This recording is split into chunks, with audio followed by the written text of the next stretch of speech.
পাইছোঁ আৰু এই মহাবিদ্যালয়ৰ অধ্যয়ন কৰিবলৈ পাই মই অত্যন্ত সুখী আৰু এটা কথা কৈছোঁ চিত্ৰাঞ্চল মহাবিদ্যালয় জিন্দাবাদ।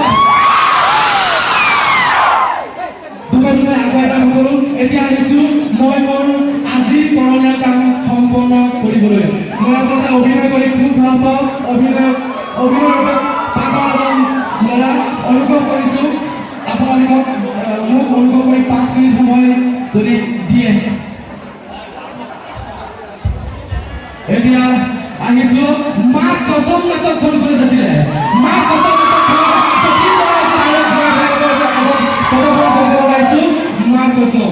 এতিয়া যতীন বৰাই যেতিয়া কৈছিলে যতীন বৰাক চলাই জাৰজ বুলি কৈছিলে তেতিয়া কৈছিলে আমি যেতিয়া গাড়ীখন চলাই থাকো নহয় তেতিয়া ব্ৰেক ফেইল হয় আৰু যিবিলাকৰ ব্ৰেক ফেইল নহয় সিহঁতে টপ টপাই ঘূৰি ফুৰে। জাৰজ এই মুখ কথা জাৰজৰ মূল্য কিমান জানা?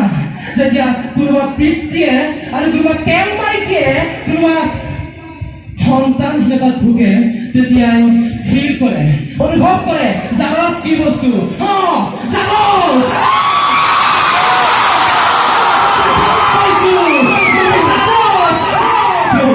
আজি মোৰ মায়ে বৰ মনত কৰিছিল মাও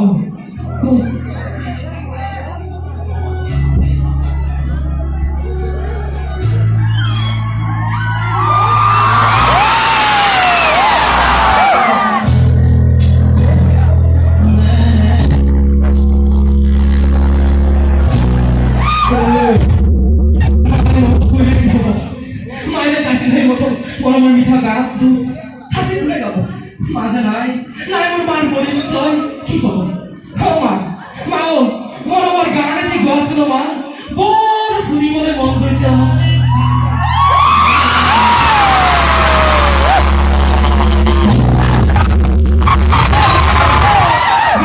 কি হব তোৰ হাত ধৰে বৰকৈ মনত পৰিছে তই যে গোৱাত খুৱাইছিলি সেই মৰমৰ হাত খনেৰে আজি হাতখন ওলাই গৈছে মা বৰকৈ মনত পৰিছে মা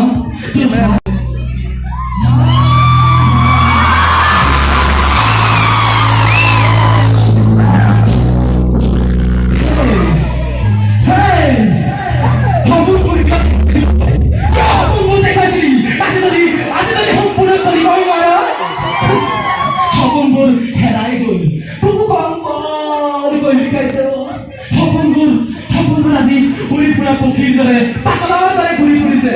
সপোনবোৰ আনি দিছো মা বুকুখন বিষাবলৈ নিদিবি মা।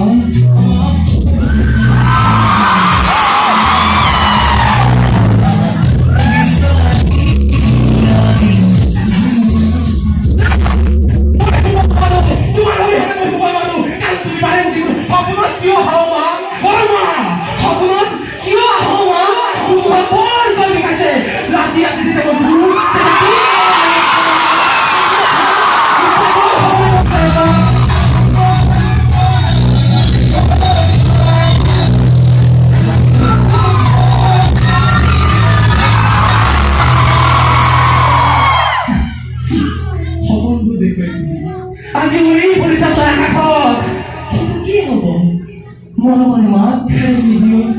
আজি তোলে বৰকৈ মনত পৰিছে ইমান গুৰুতৰ সমাজ।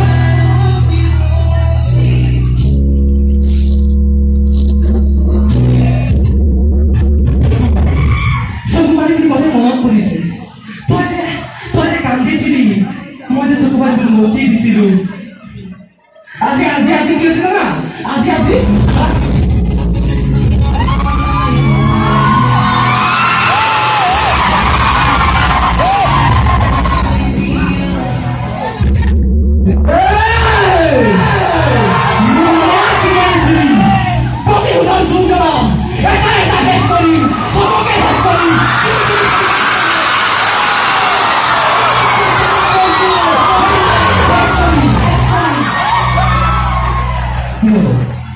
আমি জানো